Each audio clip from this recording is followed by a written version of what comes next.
Today is week 9, Tuesday, and I'm going to complete the example on combined loading. And then after that, I'm going to start a new topic on 2D and 3D Mohr circle. Now, 2D and 3D Mohr circle will not be tested in your exam or in your term test 2, not exam, in your term test 2, okay?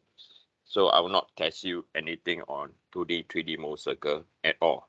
Okay, so the last topic is on combined loading. So when I say the last topic is combined loading, I will test until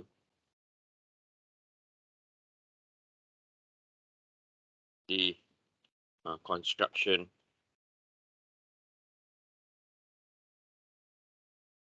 of the element. Okay, you just need to know how to draw the element and the associated stresses. Okay, that's it. Okay, you don't need to find principal stress or shearing stress. Okay, anyone, any question? If you have any question, please type. Okay, if you have, I'm checking the chat now. Okay, I don't see anyone have question at the moment, or you can just speak up. Okay. So on last week we did this example over here. Okay, we were looking for the stresses or finding the stresses on element acting on element H. Okay, so I'm going to quickly recap what we have done on last lecture. So the first thing we have done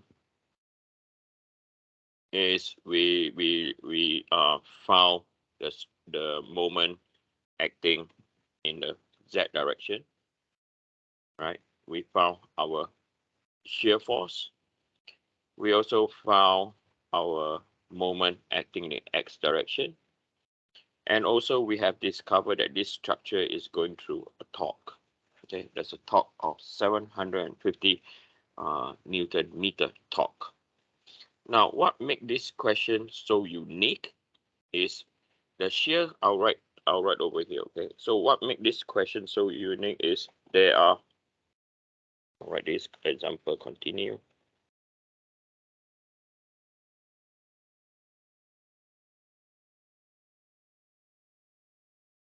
Okay, there are the shear stresses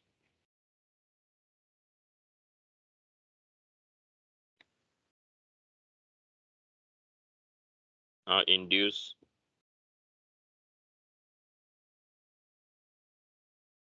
by both shear force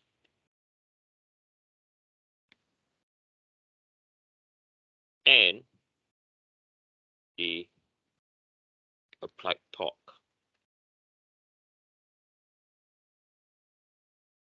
Okay, and the applied torque. So we have done the shear force bit last week before we stop. Okay, so if we look at, I'm going to copy the whole thing across. So we did normal stresses already. We discovered that the normal stress is 89.127 megapascal. Okay, so the next thing that we did is we found the shear stress. Okay, so I'm going to get this equation. I'm going to get this whole diagram across.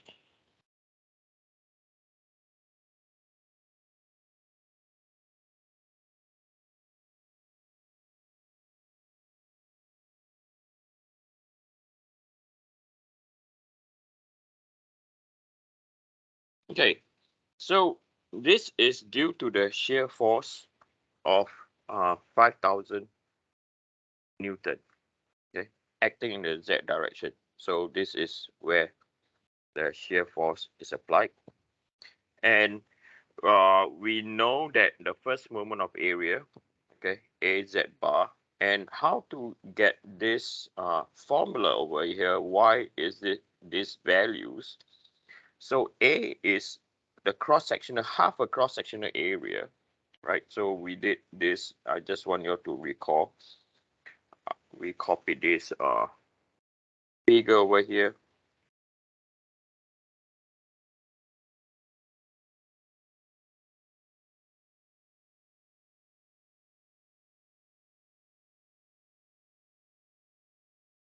Right,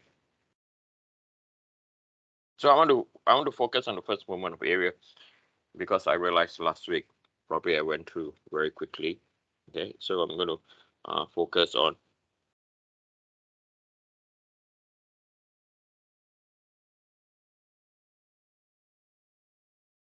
the QX. Okay, so we know that QX is equal to a y bar, and the area. Okay, let's look at the area is equal to half pi r squared. Okay, and why is it half? Is because so the answer the thing you asked is a y half, right? Right. This is because the first moment of area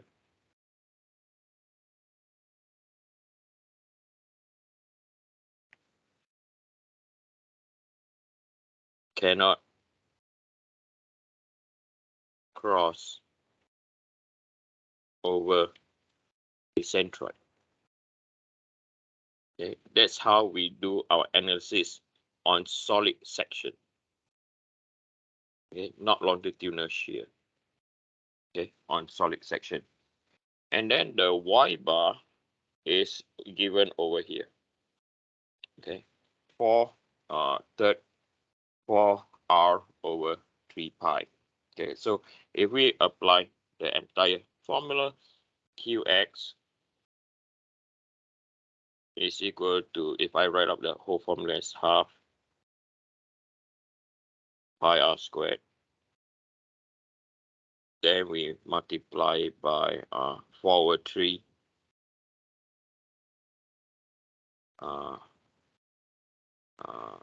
r, and then divide by pi, right? So you can get rid of this, get rid of this, and get rid of 2, right? So in the end, at the end of the day, the formula will be equal to 2 over 3 r cubed.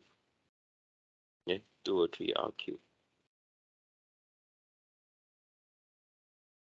Just put 2 over 3 multiplied by the radius, which is 0.03, and then you cube it. Okay, so the first moment of area is equal to 2 over 3 multiplied by 0.03 power 3 is equal to 118 times 10 to the power minus 6 meter cube.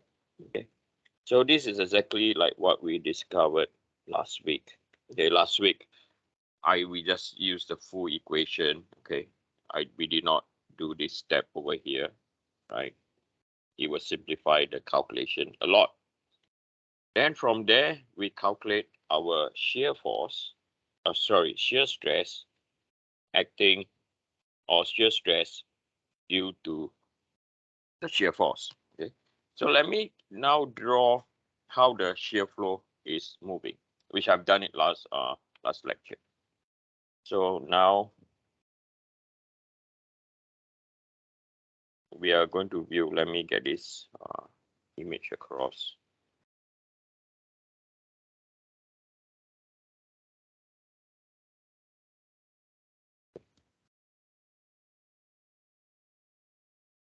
So now we are going to view this in the, this is our X, and then this over here is our Z, rotation in the Y, and then this is the shaft. I don't think your screen's sharing. Sorry. Oh, it stopped sharing again. It is sharing. Yeah. Can you see my screen? Hello? Is my screen on or off again? Let me see. It's on. Okay. Okay. So now we are, this is a cross-sectional view, right? And over here I'm going to construct element H.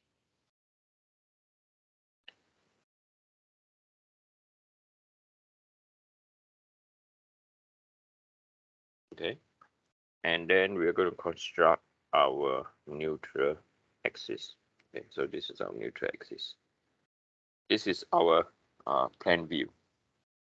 So we know that there's a Vy acting in this direction. And this Vy is at 5,000 Newton. Okay, so the formula is pretty straightforward.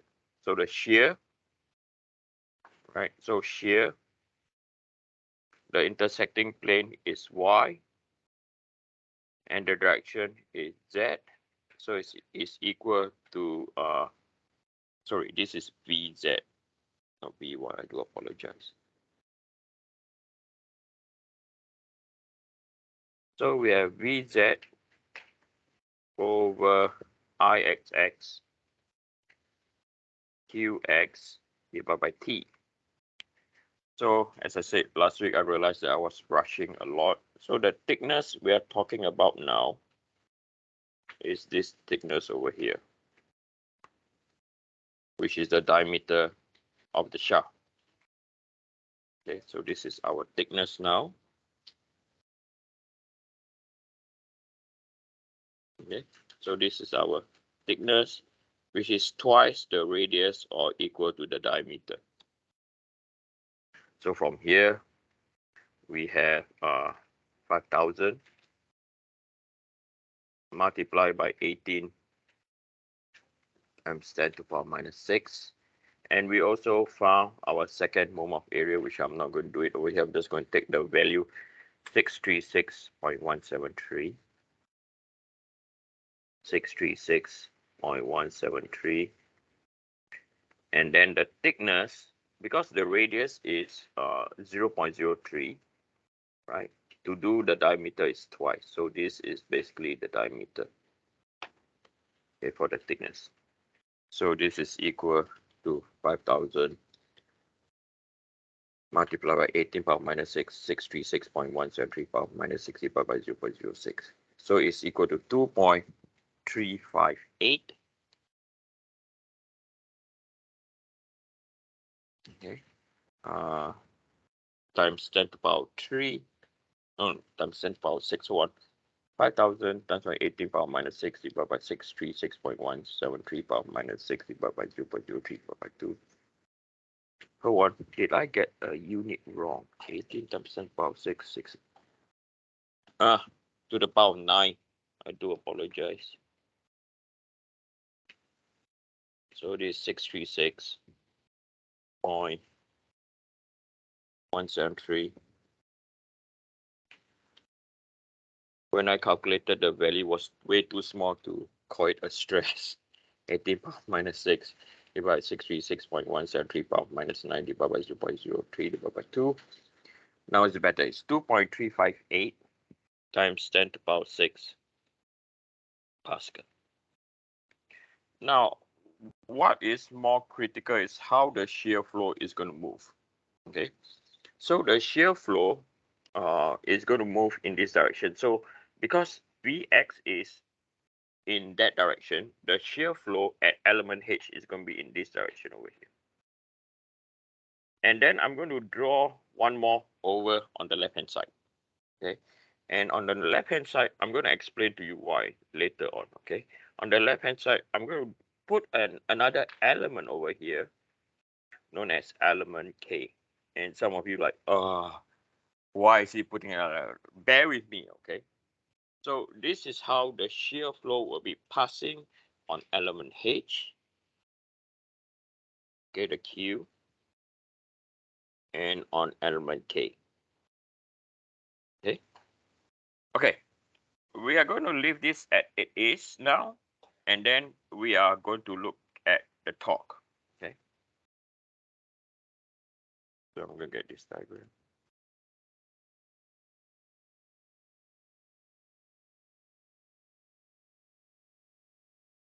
So the next thing we're going to deal with now is the torque, right?